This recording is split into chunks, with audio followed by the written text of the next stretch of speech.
ఈ మధ్య కాలంలో మైగ్రేషన్ ఎక్కువైంది.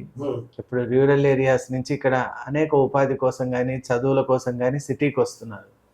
వాళ్ళు ఏమంటున్నారంటే సొంత ఇంటికైతే వాస్తు చూసుకోవాలి, కానీ వాళ్ళు ఎప్పుడైతే అద్దె ఇంటి కోసం వెళ్తున్నారో అప్పుడు పెద్దగా పట్టించుకోనవసరం లేదు అని ఒక వాదన ఉంది. మరి మీ దృష్టి అది సమంజసమే? చాలా మంది ఇదే అంటున్నారండి, ఇంత చదువుకున్న వాళ్ళు కూడా. అవునండి, ఇంత వాస్తు వాస్తు వాస్తు వాస్తు అంటూ కూడా పంచభూతాత్మకం. అక్కడ దోష ఉంది, మీరు ఇక్కడ ఉన్నారు. మళ్ళీ అదే ఏసీ ఎగ్జాంపుల్ ఇస్తాను, ఈజీ ఎగ్జాంపుల్ కాబట్టి. అవును, మీరు వేరే వాళ్ళ రూమ్ లో కూర్చొని ఏసీ వేసుకుని చల్లగా ఉండదా? ఉంటుంది కదా, ఉంటుందండి. మీది కాదు కదా. ఎక్కడైనా లైట్ స్విచ్ ఆన్ చేస్తే లైట్ వెలుగుతుంది, ఫ్యాన్ ఆన్ చేస్తే ఫ్యాన్ వెలుగుతుంది. నా ఏసీ కాదు నాకు చల్లగా ఉండకూడదు అంటే అట్లా అట్లా. అక్కడ అట్మాస్ఫియర్, వాస్తు ఏంటి, atmosphere makes you like that. నీ యాటిట్యూడ్ మారుతుంది, ఎవ్రీథింగ్ విల్ చేంజ్. నీ ఔరా మారుతుంది. Deep into the subject. ప్రతి ఒక్కరికి ఔరా ఉంటుంది. అవునండి, ఔరా మారుతుంది. ఔరా వల్లే కొందరికి అట్రాక్ట్ అవుతాం, కొందరికి అట్రాక్ట్ అవ్వం. అవును, ఈజీగా మనం కొంతమందితో కలిసిపోతాం. కొంతమంది వాడు ఎంత బాగుందో మాట్లాడాలనిపించింది. ఎందుకో కొందరు ఇళ్లలో ఎంత బాగా పెద్ద ఇల్లు సోఫాలు ఉన్నా అక్కడ కూర్చోబుద్ది కాదు.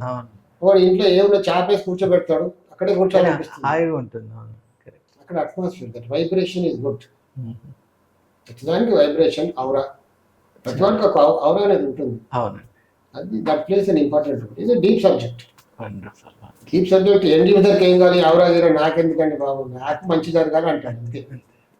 డాక్టర్ దగ్గరికి వెళ్తాం, 7 years 8 years చదువుకుంటాడు డాక్టర్, ప్రాక్టీస్ మొదలు పెడతాడు, మొత్తం మెడిసిన్ చెప్తాడు ఆ పేషెంట్. లేదండి, చెప్పొద్దు. జస్ట్ ఏం కావాలి జబ్బేసి మంది ఇచ్చేస్తే అయిపోతుంది. ఓకే, మనం మాట్లాడుకోవడానికి ఇవన్నీ మాట్లాడవచ్చు. ఎండ్ యూజర్కి ఏం కావాలి, నా పరిస్థితి బాగుండాలి, నా ఇంట్లో బాగలేదు, దాన్ని ఎలా సరి చేసుకోవాలి. కొంతమంది ఎవరికైనా కొంచెం ఇబ్బందిగా అనిపించవచ్చు చెప్పే సబ్జెక్ట్. అక్రమ సంబంధాలు ఈ మధ్య ఎక్కువ బయటపడుతుంది. భార్య భర్తని చంపేయడం, భర్త భార్యని చంపేయడం, ఇవి చాలా చూస్తున్నాం. అక్రమ సంబంధాలు అనవచ్చు. అవునండి, వాళ్ళదైనా వీళ్ళదైనా.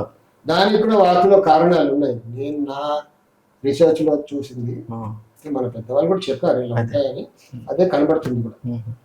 విషయం చెప్పారు, ఆగ్నేయ దోషం. ఆగ్నేయ దోషం అంటే ఆగ్నేయంలో రకరకాల దోషాలు ఉంటాయండి. సింపుల్ గా వన్ వర్డ్ అంటే ఆగ్నేయ దోషం అంటే ఇలాంటివి జరుగుతాయి. నైరుతి దోషం, ఆడవాళ్ళు అక్రమ సంబంధం పెట్టుకుంటారు. ఆగ్నేయ దోషానికి మగవాడు అక్రమ సంబంధం పెట్టుకుంటారు. దొరికితే దొంగ, దొరక్కపోతే నడుస్తుంది. చాలా మంది ఫ్యామిలీస్ బాధపడుతున్నారండి. దగ్గరికి వస్తారు, ఎక్కడెక్కడికో తిరిగి వస్తారు, మంత్రాలని తంత్రాలని డబ్బు ఖర్చు పెట్టుకుంటారు.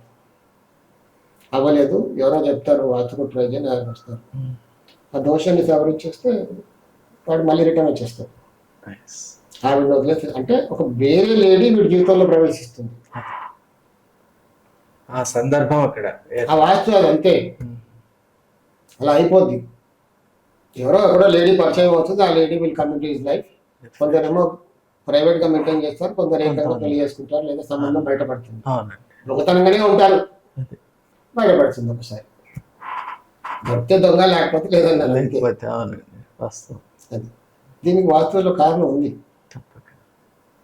కానీ ఇది ఓపెన్ చేసామనుకోండి, ఎంతమంది కుటుంబాలు కొట్టుకుంటారు. దాన్ని తీసుకెళ్ళి అలా పర్టికులర్గా వస్తే చెప్తాను, లేదా ఇంటికి వాస్తు చూడడానికి తీసుకెళ్తారు అనుకోండి, అలా చెప్పను ఈ దోషం ఉంది, సరి చేస్తాను అంతే. దానివల్ల అదే రెక్టిఫై.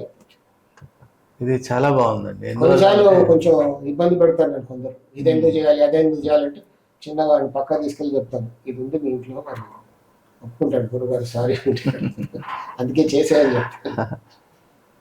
మీకు ఎలా తెలుసండి దోషం అదే, ఎందుకు తీయాలండి అంటారు కొందరు. అదే అప్పుడు మీరు పర్సనల్ గా మాకు ఎవరో చెప్పారు ఈ దోషం కాదన్నారండి, పక్క తీసుకెళ్ళి చెప్తాను ప్రైవసీగా, ఇది ఉంది కదా అంటే ఉందండి తీసేయాలి.